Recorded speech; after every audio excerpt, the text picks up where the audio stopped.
More than 4 years after the start of the large-scale Russian invasion, Ukraine is strengthening its defenses, exactly in the region where Russian troops advanced toward Kiev in February 2022. Signs and activity along the northern border with Belarus have once again drawn the attention of Kiev and Western observers. What is happening there, and how far could this go? In February 2022, Russia launched its large-scale military operation against Ukraine. One of the main attack routes came from Belarusian territory. Thousands of Russian soldiers had been moved to Belarus under the pretext of joint military exercises, called Allied Resolve. When the attack began on February 24, Russian armored columns crossed the Ukrainian border from Belarus, advancing rapidly toward Kiev and the Chernihiv region. Belarus did not send its own troops to fight inside Ukraine, but it provided territory, air bases, and logistical infrastructure for Russia to operate. Russian planes took off from Belarusian airports to carry out attacks, missiles were launched from Belarusian soil, and wounded Russian troops were treated in Belarusian hospitals. Minsk effectively served as a launch platform for the Russian offensive in the north. Since then, this cooperation has never been dismantled. Belarus is part of the Collective Security Treaty Organization, CSTO, a military alliance led by Russia. It's like the NATO of the Caucasus, which instead includes Armenia, Kazakhstan, Kyrgyzstan, and Tajikistan. In addition, the two countries maintain the so-called Union State, an even deeper integration which includes a joint regional military command, regular exercises, and since 2023, the deployment of Russian tactical nuclear weapons on Belarusian territory. 4 years later, the situation on the northern Ukrainian border became tense again. According to reports from this June, Ukraine is building additional fortifications north of Chernihiv.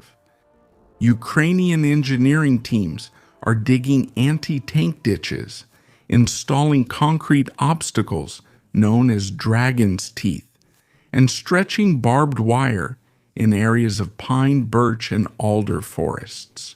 The goal is to make any advance in open or wooded terrain as difficult as possible, possibly by Belarusian and Russian troops, which could happen at any moment since the deployment of this equipment and troops is happening rapidly. Ukrainian soldiers report that they work every day to make the terrain impassable for armored vehicles and infantry. At the same time, Russian drone and reconnaissance activity flying over the region from Belarusian airspace has increased significantly since January of this year, rising by more than 20%. Residents of villages near the border, such as Novi and Arlovik, say that they see drones passing by every day, sometimes in pairs and at low altitude. Ukraine claims to have shot down more than 500 drones in the Chernihiv region alone since the beginning of this year.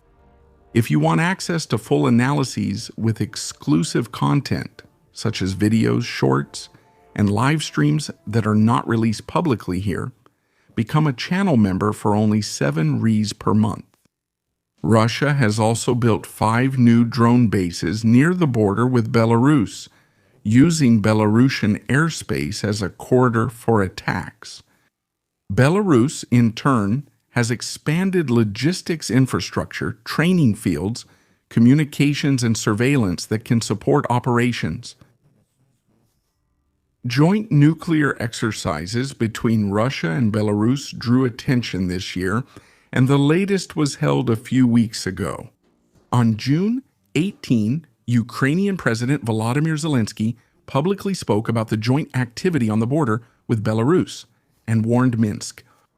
Former Ukrainian Foreign Minister Dmytro Kuleba said in an interview he sees signs of preparations by Belarusian President Alexander Lukashenko. He mentioned a series of events that indicate preparations by the Belarusian president Alexander Lukashenko. The Ukrainian Foreign Minister Andriy Sybiha said in May that Moscow is dragging Belarus into the war, turning it into a platform for aggression. And not just against Ukraine, but against Europe as a whole. The commander of Ukraine's unmanned forces, Robert Brovid, stated that Kiev has identified about 500 targets in Belarusian territory. That could be hit if Minsk becomes more directly involved. A Ukrainian border guard official with the codename Major Nisa summarized the Ukrainian stance. There is no trust in Belarus after what happened in 2022.